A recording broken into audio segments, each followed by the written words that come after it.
സ്തുതിക്കുവാൻ എണ്ണമില്ലാത്ത കൃപകളെ നാം ഇന്നയോളം തൻ ഭുജത്താൽ എന്നെ താങ്ങിയ നാമമേ,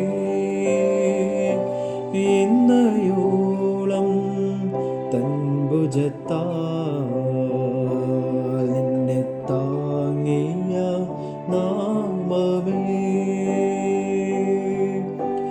യോർദാൻ കലങ്ങി മറിയും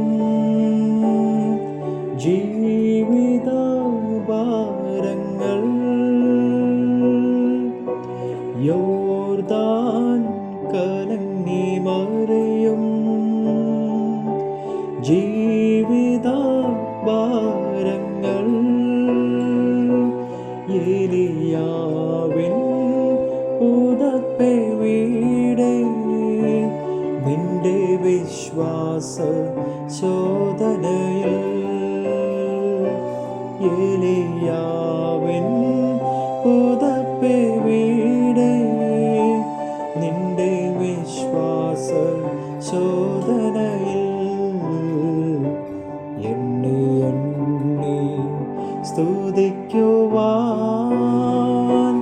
എണ്ണമില്ലാത്ത കൃപകളെ നാം ഇന്നയോളം തൻ ഭുജത്താൽ നിന്നെ താങ്ങിയ നാമമേ,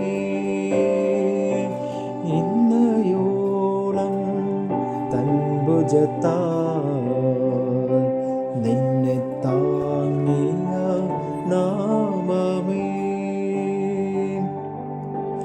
ഉന്നം വച്ച വൈരിയൻ കണ്ണിൻ മുമ്പിൽ പതറാതെ, ഉന്നം വെച്ച വൈരിയൻ കണ്ണിൻ മുമ്പിൽ പതറാതെ, കൺമണി പോൽ കാക്കും കരങ്ങളിൽ നിന്നെ മൂടി മറച്ചില്ലേ, കൺമണി പോൽ കാക്കും കരങ്ങളിൽ നിന്നെ മൂടി മറച്ചില്ലേ, എണ്ണി എണ്ണി സ്തുതിക്കുവാൻ എണ്ണമില്ലാത്ത കൃപകളെ നാം ഇന്നയോളം തൻ ഭുജത്താൽ നിന്നെ താങ്ങിയ നാമമേ, ഇന്നയോളം തൻ ഭുജത്താൽ നിന്നെ താങ്ങിയ നാമമേ. നിനക്കെതിരായി വരും ആയുധം ഫലിക്കയില്ല, നിനക്കെതിരായി വരും ആയുധം ഫലിക്കയില്ല,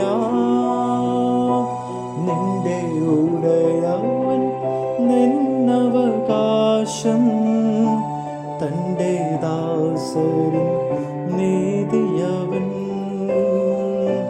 നിന്റെ ഉടയവൻ നിന്നവകാശം തൻ്റെ ദാസരിൻ നീതിയവൻ, എണ്ണി എണ്ണി സ്തുതിക്കുവാൻ എണ്ണം ഇല്ലാത്ത കൃപകളെ നാം എന്നയോളം തൻ ഭുജത്താൽ നിന്നെ താങ്ങിയ നാമമേ, എന്നയോളം തൻ ഭുജത്താൽ നിന്നെ താങ്ങിയ നാമമേ.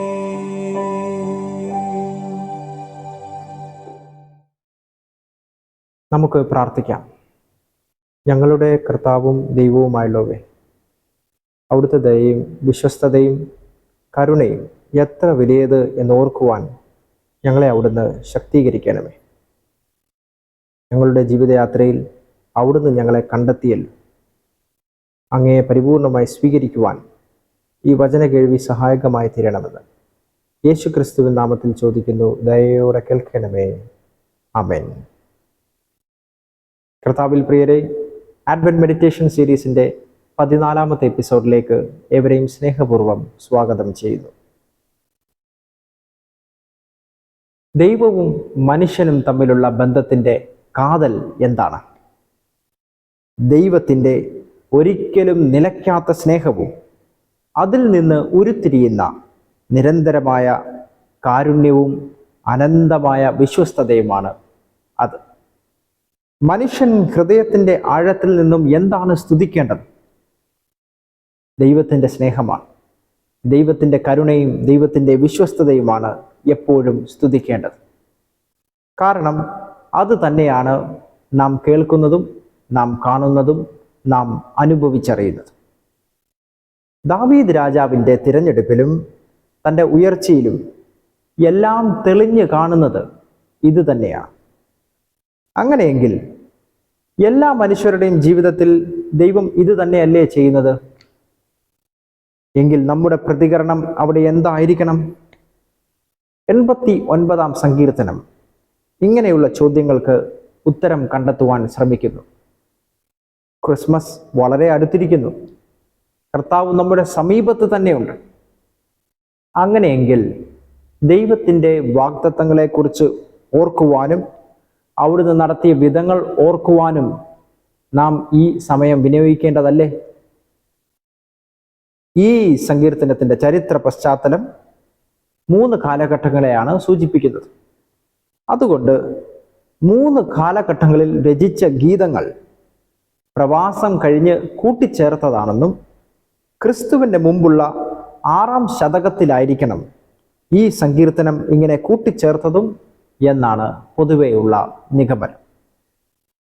1-ാം വാക്യത്തിൽ പറയുന്നു, ഞാൻ യഹോവയുടെ കരുണകളെക്കുറിച്ച് എന്നേക്കും പാടും, തലമുറ തലമുറയോളം നിന്റെ വിശ്വസ്തതയെ അറിയിക്കും. കരുണയും വിശ്വസ്തതയും ദൈവത്തിൻ്റെ സ്വഭാവത്തെ വിവരിക്കുന്ന പദങ്ങളാണ്. ദയ എന്നേക്കും ഉറച്ചു നിൽക്കുമെന്നും ദയയും വിശ്വസ്തതയും നിനക്ക് മുമ്പായി നടക്കും എന്നും ദൈവം വാഗ്ദാനം ചെയ്തു. എന്തിനാണ് ദയയും വിശ്വസ്തതയും മുമ്പായി നടക്കുന്നത്? തൻ്റെ ജനത്തിന് പാത നിരപ്പാക്കുന്നതിന് വേണ്ടിയാണ് ദയയും വിശ്വസ്തതയും മുമ്പായി നടക്കുന്നത്. യഹോവയുടെ മുഖപ്രകാശത്തിൽ മനുഷ്യർ നടക്കുന്നതിന് ഇസ്ലാം മത പാരമ്പര്യവും അള്ളാഹുവിൻ്റെ മനസ്സലിവിനെ കുറിച്ചാണ് പഠിപ്പിക്കുന്നത്. ദയ, കരുണ, മനസ്സലിവ്, കൃപ ഇങ്ങനെയുള്ള പദങ്ങളുടെ അറബി ശബ്ദമായ റഹ്മ ദൈവത്തിൻ്റെ ഒരു ഫണ്ടമെൻ്റൽ ക്യാരക്ടറായി മുഹമ്മദ് നബി ഉപദേശിച്ചു. ഖുറാനിൽ ആകെ 114 സൂറകൾ ഉള്ളതിൽ 113 കൃപ നിറഞ്ഞവനും ദയാലുവുമായ ദൈവത്തിൻ്റെ നാമത്തിൽ എന്ന തലക്കെട്ട് കൂടിയതാണ്. ഇയ്യോബ് ദൈവത്തെ സംബോധന ചെയ്യാറുണ്ടായിരുന്നത് കരുണയുള്ളവരിൽ ഏറ്റവും കരുണയുള്ളവൻ എന്നാണ് ഖുറാനിൽ പറയുന്നത്. അള്ളാഹുയുടെ സിംഹാസനം വഹിക്കുകയും സേവിക്കുകയും ചെയ്യുന്ന മാലാഖമാർ, കർത്താവെ നീ സകലത്തെയും നിന്റെ ദയ കൊണ്ട് പൊതിയുകയും സർവത്തെയും ആശ്ലേഷിക്കുകയും ചെയ്യുന്നു എന്ന് പാടിപ്പുകഴ്ത്തുന്നു എന്ന് മുഹമ്മദ് നബി പഠിപ്പിച്ചു. അപ്പോൾ ദൈവത്തിൻ്റെ കരുണയെക്കുറിച്ച് സംശയിക്കുന്നതാണ് ഏറ്റവും വലിയ പാപം. തലമുറ തലമുറയോളം അവിടുത്തെ വിശ്വസ്തത അറിയിക്കുക എന്നതാണ് നമ്മുടെ ഓരോരുത്തരുടെയും ഉത്തരവാദിത്വം. ദൈവത്തിൻ്റെ അതുല്യത നമ്മുടെ ഓരോരുത്തരുടെയും ജീവിതത്തെ സ്പർശിക്കാറുണ്ടോ? ദൈവത്തിൻ്റെ മാറ്റമില്ലായ്മയും ദൈവത്തിൻ്റെ ജ്ഞാനവുമൊക്കെ നമ്മുടെ ദൈനംദിന ജീവിതത്തെ സ്പർശിക്കുന്നുണ്ടോ? നമ്മുടെ ദൈവഭക്തിയുടെ അടിസ്ഥാനങ്ങൾ അവ ആയിരിക്കണം. അവിടുന്ന് സർവശക്തനും സർവവ്യാപിയും നിത്യനുമാണെന്ന് നാം കൂടെ കൂടെ നമ്മെ തന്നെ ഓർമ്മിപ്പിക്കണം. 20-ാമത്തെ വാക്യത്തിൽ പറയുന്നു, ഞാൻ എൻ്റെ ദാസനായ ദാവീദിനെ കണ്ടെത്തി, അവനെ അഭിഷേകം ചെയ്തു, എൻ്റെ കൈ അവനോട് കൂടെ സ്ഥിരമായിരിക്കും. എൻ്റെ ഹൃദയപ്രകാരമുള്ള മനുഷ്യൻ എന്ന് ദാവീദിനെ കുറിച്ച് ദൈവം സാക്ഷിക്കുന്നുണ്ട്. അങ്ങനെ സാക്ഷിക്കണമെങ്കിൽ ആ മനുഷ്യനിൽ അസാധാരണമായ ഒരു സ്വഭാവ വിശേഷം എന്തെങ്കിലും ഉണ്ടായിരിക്കണം. യഥാർത്ഥമായ ഒരു ദൈവവിശ്വാസമാണ് ദാവീദ് രാജാവിന് ഉണ്ടായിരുന്നത്. അത് ബാല്യം മുതൽ അവനിൽ മുളച്ചു വന്നതാണ്. സിംഹത്തിൻ്റെയും കരടിയുടെയും കയ്യിൽ നിന്ന് എന്നെ രക്ഷിച്ച യഹോവ ഈ ഫെലിസ്ത്യന്റെ കയ്യിൽ നിന്നും എന്നെ രക്ഷിക്കും. സൈന്യങ്ങളുടെ യഹോവയുടെ നാമത്തിൽ നിന്റെ നേരെ വരുന്നു. യഹോവ ഇന്ന് നിന്നെ എൻ്റെ കയ്യിൽ ഏൽപ്പിക്കും എന്ന് പറഞ്ഞ് ഗോലിയാത്തിനെ എറിഞ്ഞു വീഴ്ത്തിയതും ആ മല്ലന്റെ തല ഛേദിച്ചതും ദാവീദിന്റെ വിജയമായിരുന്നു, അല്ലെങ്കിൽ ദാവീദിന്റെ വിശ്വാസത്തിന്റെ വിജയമായിരുന്നു. പ്രിയമുള്ളവരെ, ഇങ്ങനെ വിശ്വാസമുള്ളവരിലാണ് ദൈവം ഇന്നും പ്രവർത്തിക്കുന്നത്. ഇതുവരെ എന്നെ നടത്തിയ, ഇതുവരെ എന്നെ രക്ഷിച്ച ദൈവം ഇനിയും നടത്തുവാനും ഇനിയും രക്ഷിക്കുവാനും മതിയായ ദൈവമാണ് എന്ന് പറയുവാനും സാക്ഷിക്കുവാനും നമുക്ക് ഓരോരുത്തർക്കും കഴിയണം. ഈ അചഞ്ചലമായ വിശ്വാസത്തോടു കൂടി വേണം യേശു കർത്താവിൻ്റെ തിരുപ്പിറവി നമുക്ക് ഓരോരുത്തർക്കും സ്വീകരിക്കുവാൻ. ലണ്ടനിൽ പഴയ ഉപകരണങ്ങൾ ലേലം ചെയ്യുന്ന ഒരിടത്ത് അവിടെ അനേകം സാധനങ്ങൾ പ്രദർശിപ്പിച്ചിരുന്നു. അതിൻ്റെ കൂട്ടത്തിൽ വളരെ പഴക്കം ചെന്ന ഒരു ക്രിമോണ വയലിനും ഉണ്ടായിരുന്നു. ലേലം നടത്തുന്ന ആൾ ഈ വയലിൻ്റെ ഗുണങ്ങൾ മറ്റുള്ളവരോട് വിവരിച്ചു. തുടർന്ന് അദ്ദേഹം ഈ വയലിൻ്റെ മനോഹരമായ സ്വരം കൂടി വന്നവർക്ക് ബോധ്യപ്പെടുത്തി കൊടുക്കുന്നതിന് അതിനുവേണ്ടി ഒരു മ്യൂസീഷ്യന്റെ കൈകളിൽ ഈ ക്രിമോണ വയലിൻ ഏൽപ്പിച്ചു. അയാളുടെ കഴിവനുസരിച്ച് ശ്രമിച്ചെങ്കിലും കേൾവിക്കാരിൽ പ്രതീക്ഷിച്ച വിധത്തിലുള്ള ചലനമോ പുരോഗമനമോ അഭിനന്ദനങ്ങളോ ഒന്നും ഉണ്ടായില്ല. അപ്പോൾ അവിടെ ഒരു ഇറ്റാലിയൻ എന്ന് തോന്നുന്ന ഒരു മനുഷ്യൻ അടുത്തു ചെന്നു. വയലിൻ ഒന്ന് കാണട്ടെ എന്ന് അദ്ദേഹം പറഞ്ഞു. തൻ്റെ വിരൽ തുമ്പുകൾ കൊണ്ട് ആ വയലിൻ ഒന്ന് തലോടി. അതെടുത്ത് മാർബിലണച്ച് വയലിൻ വായന തുടങ്ങി. കേൾവിക്കാർക്ക് അത്യന്തം സന്തോഷമായി. ചിലർ കണ്ണുനീർ പൊഴിച്ചു, ചിലർ പൊട്ടിച്ചിരിച്ചു, മറ്റു ചിലർ നൃത്തമാടി. എന്താണ് ഇതിൻ്റെ രഹസ്യം? വയലിൻ സാമ്രാട്ടായ സാക്ഷാൽ പഗനീനിയുടെ കൈകളാണ് ആ വയലിൻ പിടിച്ചിരിക്കുന്നത്. ലേലത്തിന്റെ തുക കുതിച്ചു കയറി. ഈ മാറ്റത്തിന്റെ കാരണം എന്താണ്? ആദ്യത്തെ സംഗീതജ്ഞൻ ആ വയലിനിൽ ഉറങ്ങിക്കിടന്ന സ്വരങ്ങളെ അത് തൊട്ട് ഉണർത്തുവാൻ കഴിഞ്ഞില്ല. എന്നാൽ പഗനീനിയെ വയലിൻ കണ്ടെത്തി. പഗനീനി തൻ്റെ കൈക്ക് ഇണങ്ങിയ വയലിൻ കണ്ടെത്തി. പ്രിയമുള്ളവരെ, ഇത് തന്നെയാണ് ദാവീദ് രാജാവിൻ്റെ കാര്യം. തൻ്റെ ഹൃദയപ്രകാരമുള്ള മനുഷ്യനെ ദൈവം കണ്ടെത്തി. ദൈവം തൻ്റെ ദാസനായ ദാവീദിനെ കണ്ടെത്തി. ദൈവം നിങ്ങളെ കണ്ടെത്തുന്ന ദൈവമാണ്. എന്നാൽ അതിനുവേണ്ടി നിങ്ങളുടെ ഭാഗത്തു നിന്നും ആഴമായ സമർപ്പണവും ആഴമായ ഒരുക്കവും ആവശ്യമാണ്. അതാണ് ഈ ക്രിസ്മസ് കാലം നമ്മോട് പറയുന്നത്. ഞാൻ വാതിൽക്കൽ നിന്ന് മുട്ടുന്നു, കർത്താവ് നിങ്ങളുടെ സമീപത്താണ്. ഞാൻ എൻ്റെ കർത്താവിനെ കണ്ടെത്തി, ഞാൻ കർത്താവിനെ അറിയുന്നു, ഞാൻ കർത്താവിനെ സ്വീകരിക്കുന്നു, ഞാൻ കർത്താവിൽ വിശ്വസിക്കുന്നു എന്ന് പറയുവാനും പ്രഖ്യാപിക്കുവാനും നമുക്ക് കഴിയണം. 38 മുതൽ 51 വരെയുള്ള വാക്യങ്ങൾ വളരെ പ്രസക്തമാണ്. അനുഗ്രഹിക്കപ്പെട്ടയാൾ ശപിക്കപ്പെടുമോ? തിരഞ്ഞെടുക്കപ്പെട്ടയാൾ ഒഴിവാക്കപ്പെടുമോ? നന്മ വാഗ്ദാനം ചെയ്ത ദൈവം തിന്മ ജീവിതത്തിൽ നൽകുമോ? ദൈവം മനുഷ്യനെ തിരഞ്ഞെടുത്ത് സ്നേഹിച്ച് സൃഷ്ടിച്ചത് സഹിച്ച് നശിക്കുവാനാണോ? ഈ ചോദ്യങ്ങളെല്ലാം ഇവിടെ സങ്കീർത്തന രചയിതാവ് ചോദിക്കുന്നു.